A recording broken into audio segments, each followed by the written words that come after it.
Hello, everybody. I am on the road on this Saturday morning. I'm actually doing laundry, so I got the Smackdown reacts for you. And don't mind me, it's 90 degrees at 11 something in the morning here in Cleveland, so you're going to see a little sweat, but that's okay. We're out and about, ready to go. Big weekend of wrestling, but we do want to react to Smackdown. Of course, you can see Kyle's reacts on this page as well. I got mine. I got my list, and here we go. Things I like, things I didn't like, 3 and 3. So let's get started from Smackdown from last night. I'm gonna lead right off. Look, listen, I know people get upset when you hear insert celebrity here is gonna be featured in a major program for a major pay-per-view. But you got to do it right. And I thought last night, Jelly Roll, Logan Paul, Randy Orton, Drew McIntyre had an A+ night. Actually, the MVP of the segment, and to me, the MVP of the show, was Logan Paul. It's the perfect illustration of having the right message delivered by the wrong person. It's beautiful to see. When you hear Logan, Jelly Roll coming out.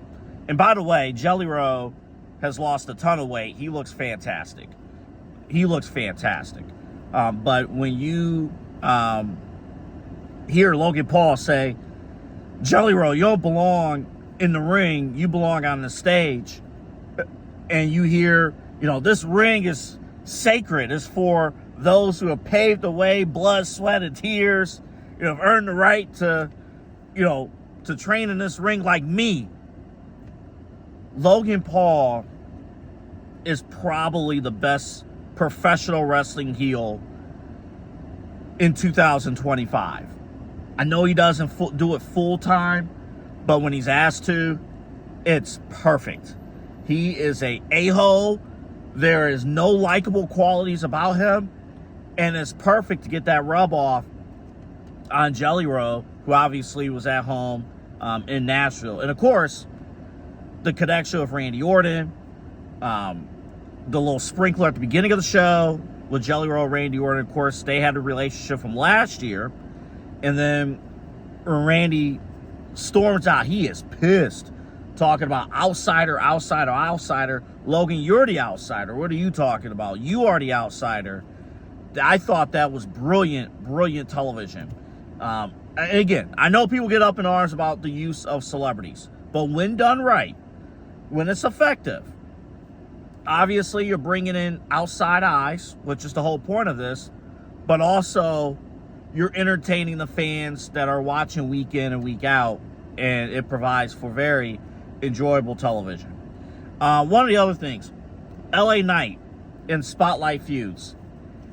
We saw this week Braun Breaker in the A block and in the final segment on Raw.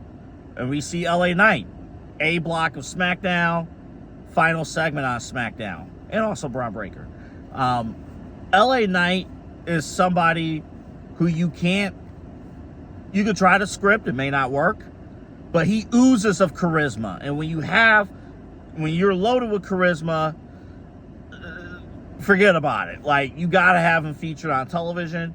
And when he's involved in a meaningful program like he is right now, with Seth Rollins, mixing it up, of course, with Solo, who also I thought had a great night, because Solo's finding his balance as a credible heel, but also, he can switch on a dime and do comedy, but it's not over.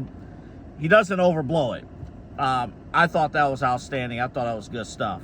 And of course, Jimmy Uso as well. Look, you're probably not basing an entire TV show around Big Jim, but he's the perfect wingman. He's somebody who you need on your television programs. And when you need just that pop, a spotlight, that ideal tag team partner, boom, Jimmy Uso's that guy. But LA Knight, this is what happens when you have him in big time feuds. He delivers. I thought last night the women's fatal 4-way, the third thing I liked, the women's fatal 4-way, really good stuff. The person who I've heard Kyle talk about for a long time, and for me, I'm a little reserved back on, NXT talent. I know they're great, but it's like, how do they shine against main roster level talent? So Ruca had an unbelievable night in the ring. And it's not a mistake that you saw the USA Network Twitter account say, this will not be the last time you see her on Friday nights. In fact, get used to it. I thought she was outstanding. The double soul snatcher last night, that move is incredible. And to see that in play, in action, in front of main stars, she had a dive over the top rope. You can even see Charlotte Flair. She was impressed. Go back and watch. She was impressed by that. I thought she had an outstanding night. I thought almost everyone shined in the Fatal 4-Way. And I think that program's going to be great. I'm rooting for Kari Sane. I am. I'm rooting for her. I know she's overcoming injury, but another instance, I can listen to, she tried to counter it out of the Sister Abigail, and then Alexa countered and still hit the Sister Abigail, but there is a common denominator when you see credible wrestlers work really well, and then they're in the ring with Kari Sane, and it's not happening. And it just hasn't been happening since she has returned from injury. I'm not going to go as far as to say get rid of her, but we're at a point now where I don't think it's valuable to hide her in tag teams. Like, they're going to reform the Kabuki Warriors. I hope Asuka turns heel, because Raw needs heels. The Raw women's division needs heels. So I hope, don't bury Asuka in the tag team division. She needs to be a single star.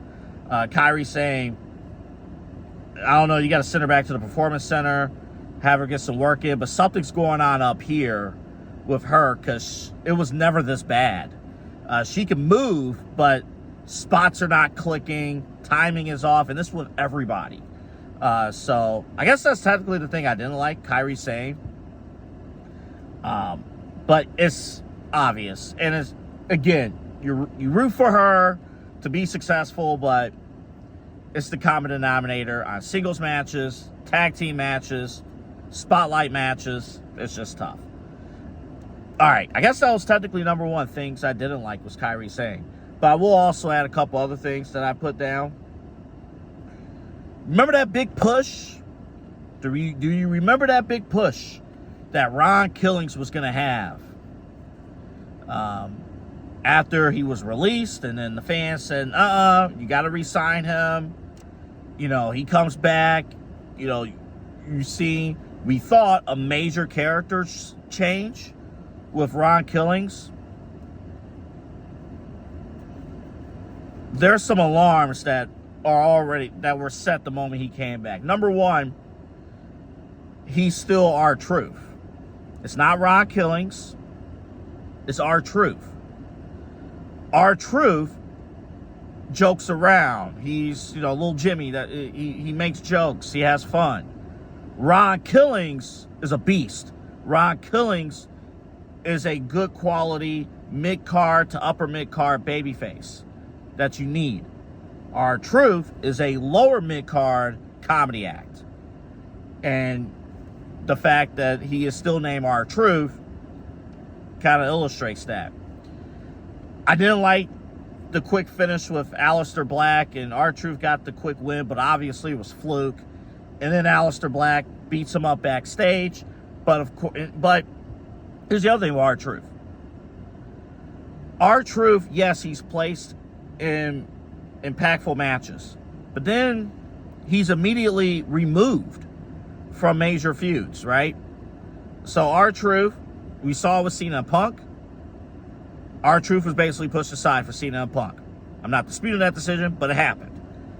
And then you saw last night, Aleister Black had the beatdown angle, and Aleister Black is immediately going to move on to a feud with Damian Priest. Again, I'm not saying these are wrong decisions, but it tells you the placement of R-Truth on the card. And, he's just, Give it a month. But I was going to say this. Give it a month. He will be involved in comedy acts again. He'll be out there telling jokes once again. Give it 1 month. Probably less than that.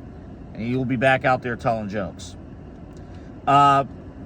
Tiffany Stanton and Trish. I said this before. I think if Trish was doing this video, she would even say this feud's not up to par even by her standards. Yes, this is a quick build for this feud. I think the bigger issue, though, Tiffany Stanton as a character, I still don't know who Tiffany Stanton is as a character.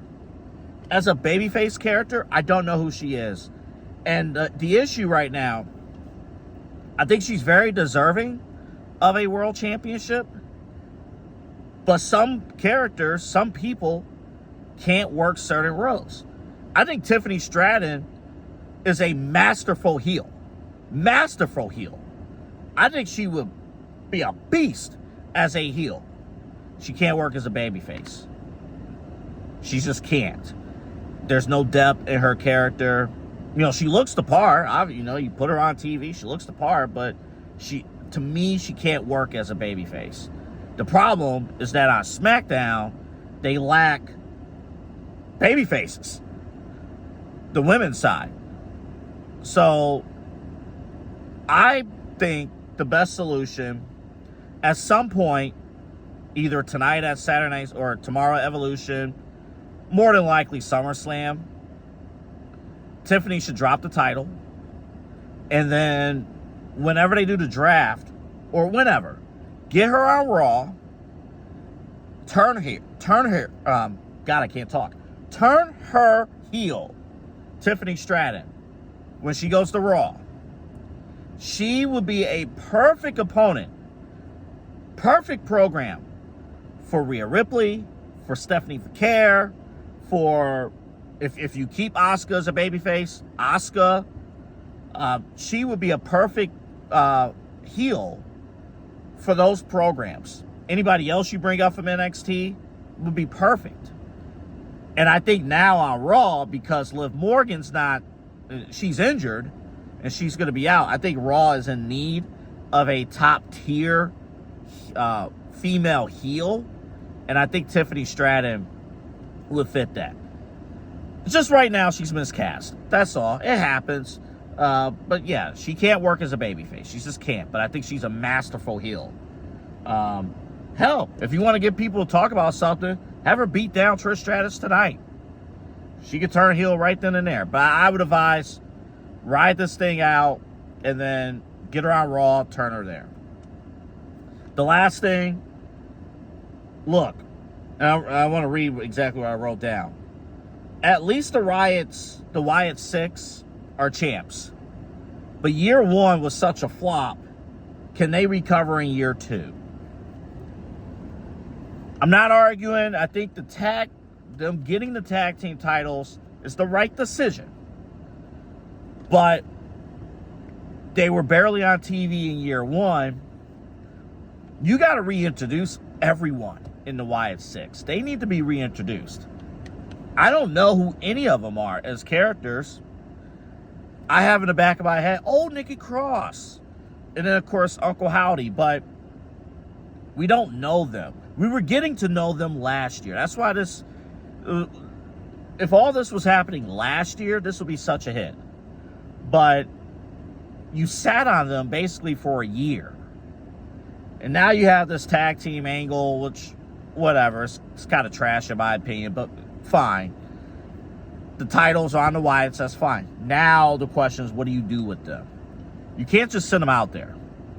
You can't just run packages of them as a group. You got to reintroduce these guys. All of them. I think if they do that, there's a chance for this to be highly successful. The gimmick is still over, but this could be bigger. You don't want this to be a flop, because if it is a flop, then they're going to lose the tag team titles anyway. So, all right, that's 3 things I like, 3 things I didn't like from last night's SmackDown. Again, this video brought to you by W Energy Drink, W.GG. Type in the promo code SHWP10 to get 10% off of your drink.